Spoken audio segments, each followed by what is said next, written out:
Every industry seems to be kind of scrambling right now to find out how to use or should they use AI in their business, and it's causing some stir. And really, the one common thread I hear is we're not going to lose our job to AI. We're going to lose our jobs to someone who knows how to use AI. Hi, my name is Jeff Harrison, and I just want to jump on here today, kind of impromptu, and I want to share some things with you that I just finished a 1 hour presentation from someone teaching an industry specific portion on how to use AI in their industry. And I found it very interesting because I guess as someone in the digital marketing space, I kind of thought, well, geez, probably everybody's using AI to some extent. And it's surprising how it's not. And this is just one industry.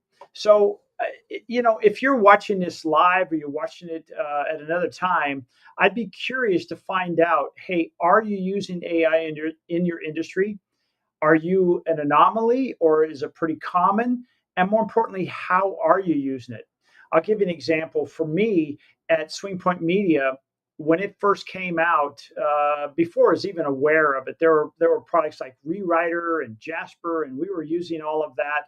And it was not mainstream. And it was, the content was okay. It took a lot of massaging. It was about, 20% AI and about 80% human. And it worked okay. It still saved us some time. But it has now evolved to the point where now it's probably 95.5. So what's changed? Well, obviously the models have changed within the large language models like ChatGPT or Copilot, or not Copilot, but Gemini and whatnot, Claude, Grok, all that's improved.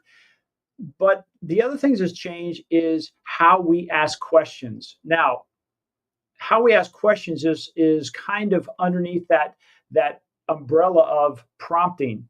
And yes, our prompts have gotten so much better, but also as I guess the models have improved, they work better with conversational but there's still some structure around that. I don't want to get too deep into that, but the point is I start this watching this and attending this program today made me stop and think, wow, what other industries out there need help understanding how to use this? Because as I say, as a digital marketing company, we're using it already to create the content. Now, when I say we're a digital marketing company, we create organic content that then is posted on like a website, video, on blogs, or excuse me, on like YouTube, Facebook, Instagram, Google Business Profile, maybe even on Reddit, that type of thing. And it helps get content out in the marketplace where your ideal customer or our clients' ideal customers might be searching for answers. Now, we don't just make any type of content. We make content that is really there to help solve problems for their ideal customers. So it's really content that is valuable and helps connect the two. It's a little bit of a dating game, if you will. But what we did is, as I mentioned, we started using artificial intelligence to the point where now we have built an automation workflow that actually every week creates all this content for us. And then it allows us, as I said, 95.5, to go back and say, hey, how is this content? Is it correct? Does it sound like a human said it? Is it answering the question properly? Is it giving proper links to resources, or is it going to a broken link, or is a page just doesn't exist? It just made this stuff up. So we're starting to see this, that we've used it extensively in our business. And the other thing we see as we start putting this content out, we can do it more at scale because we can write it quicker. And also we're starting to see the returns for people using AI in their marketing better because of one big thing. We're starting to now do deeper research into each one of our clients and their ideal customers and what kind of things they're doing. Now, I'm not just talking about, hey, it's a male or female, they're this age and have this many kids. I'm talking about the psychographics as well. Like, what is it that my ideal customers are concerned about? Why are they taking these actions? What is the messaging that might be there? These are the things that quite frankly, I heard something today. I watched a program today, and it said we would do this for customers, but that particular deep research program would cost around $10,000 to $15,000 and take about 80 hours worth of research to get this done. Well, now it doesn't take nearly that much time or nearly that much money. And the research that it returns, the data that it returns is phenomenal. And then from that same conversation, we're able to ask it, okay, how would we start creating content for this client with knowing this information? And it truly is phenomenal. So I'm just curious, how are you using or are you using AI in your marketing? Is there anyone in your industry that's specifically saying, hey, you are an HVAC company, and instead of kind of going out there and winging it on your own, is there someone actually teaching, hey, this is how we'd use AI in your industry, and here's the process. Now, I want to take a second back and step back and say, there have been designated tools to help all of us do our work better. I'll give you a perfect example. Let's say this was the example that was given. DocuSign. We all know what DocuSign is. It's a way to say, hey, I can transmit a document that used to be reams of paper. I can do this electronically, and I can send it over, and it's secure to a particular person. They can sign it electronically, send it back, and we can move on with our transaction. I'm going to say that's a very dedicated, it can only do one thing. That's all it can do. But when we think about artificial intelligence, I look at it like water. I remember as a kid, I used to be into karate big time, and Bruce Lee was the guy back then. And he said, when you're in combat, you want to take on the role of water. And what that meant is water can take on any shape it needs to be. Well, I think that's what AI is becoming. It's allowing us to take on any form.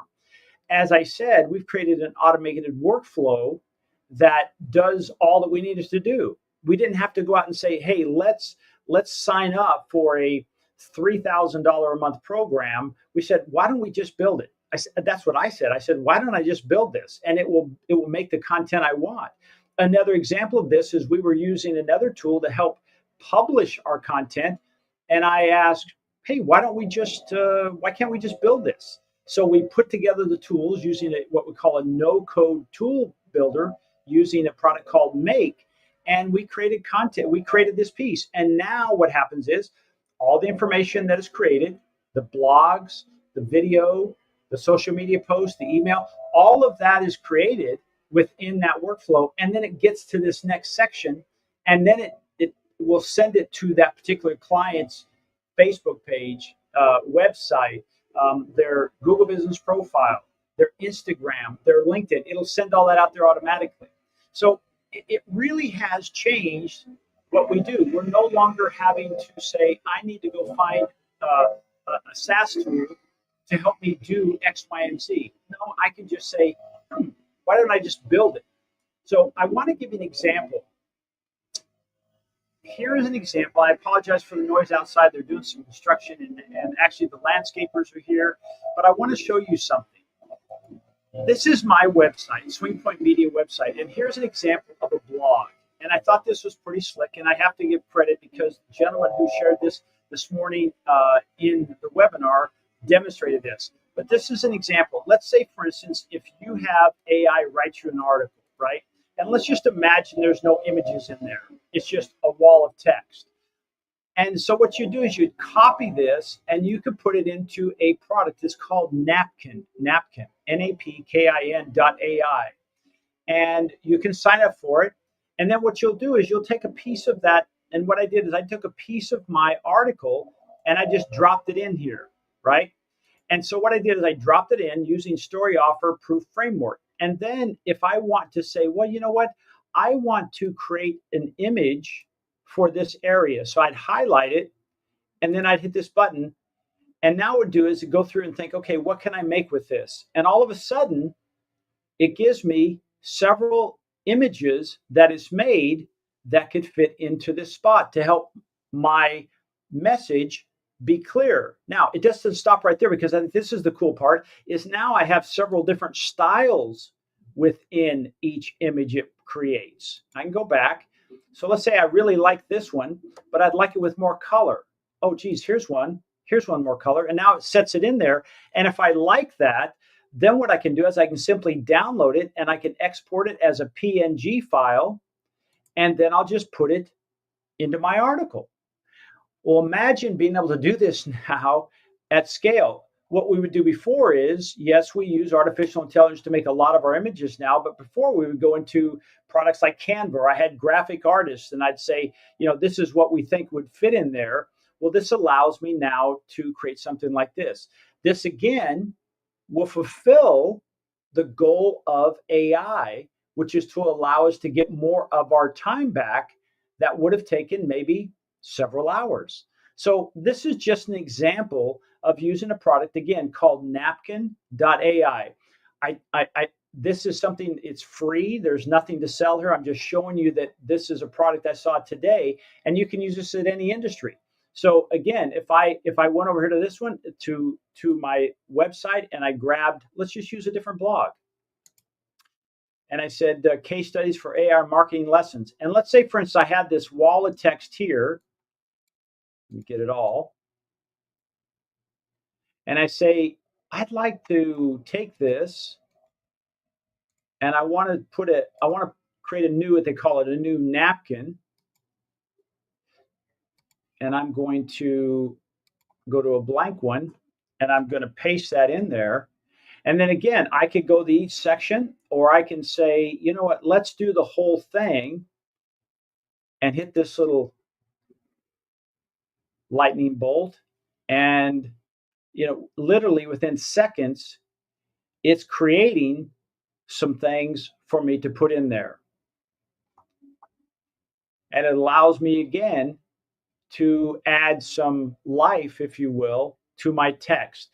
Why is this important? Well, at the end of the day, we would rather watch a video over text. We would rather look at images over text. But we'll read more text if there are images in the document. And it helps us visualize what we might have just said, which may have been somewhat complicated, especially if someone is just learning about what you're doing. Well, now they're saying, oh, I see this data analysis, automation, personalization, strategic focus. And now you can just drop that information in there. So my goal today was just to jump on here because I was excited about this and I wanted to ask that question primarily, hey, are you using AI in your industry? If you are, what kind of tools are you using? Are you using like ChatGPT? Are you using Gemini? Are you using Grok? What are you using? Perplexity, whatever. And let me know what you're doing. The other part is, how are you using it? Is there anyone in your industry that's absolutely teaching you this? The reason I asked that question, it's a little selfish because I saw this gentleman teaching today, and I love teaching. I've been a speaker for a long time, and I thought, wow, this would be a lot of fun to help other people understand how powerful this tool is, this artificial intelligence. I saw this today, and I forget who quoted this, but it was someone we all know. It's almost like a Bill Gates type of thing. It says, AI is going to be more powerful than electricity, fire, and the internet. And I thought, wow, that's amazing because that's a pretty powerful statement. But I see it happen every day. I'm kind of in that mode every day, talking about artificial intelligence or using the artificial intelligence and pushing the envelope. And it's been a lot of fun. And of course, there are things that we've done that didn't turn out so well because that was the worst it's going to be. I'll give you an example. Last week, I created an avatar to be my sidekick in my podcast called The Local Voice. And so what I did is I turned on my ChatGPT. I did the audio version, and we had a conversation. And I don't know if you've ever tried that before, but if you go to ChatGPT and down at the bottom you hit audio, you can have a conversation, and it will respond to you. It will talk right back to you, and you can give it the voice and the tonality that you want. But then what we did is we did a kind of a situation like this, except they were asking questions, I was answering questions, and they would do follow up. It was really slick. It was just like as if I were talking to someone who was an interviewer. And then I took that and I attached it to an avatar in a product called HeyGen, HeyGen. And when I put the script in there, they read it, and then I added that to my video. And so it was a video podcast where it looked like a real person was asking me questions and interacting with me in real time. It was pretty slick. These are things we can do. Now, some people might look at it and say, yeah, I can still tell that's a robot, or I can still tell that that's not a real person. But this is what I say. This is cutting edge. This is the worst it's going to be. And a perfect example of this, and then I'm out of here, is VO3 that Google just announced. I mean, that stuff is amazing. That's text to video. What I'm talking about is just where someone puts in a prompt of saying, hey, they'd like to see 3 men in a boat pulling a skier on a lake, and there's mountains with snow caps in the distance. And all of a sudden it'll take that particular prompt and turn it into a video.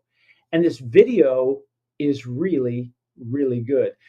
So far, I haven't seen anything with people with too many fingers or not enough toes, or they have extra extremities. It's all been pretty exciting. So anyway, I could keep talking forever, but I'm not going to. I'm going to shut it down now. I just want to say I want to pop in and just share this with you today. I'd love it if you see this afterwards and you have a comment. Please put it in the comments. I'd love to hear what your thoughts are. The questions were, hey, are you using AI? Is there anyone in your industry specifically teaching you how to use AI and leverage it for your industry? If not, let me know. I'd love to say, maybe I can help you, because as we say this, water will adapt to whatever it's put into. And so AI is AI. There are certain things you can do in your industry that will help you do two things that that we want to do. Save us time and improve our efficiency. Save us time, improve our efficiency.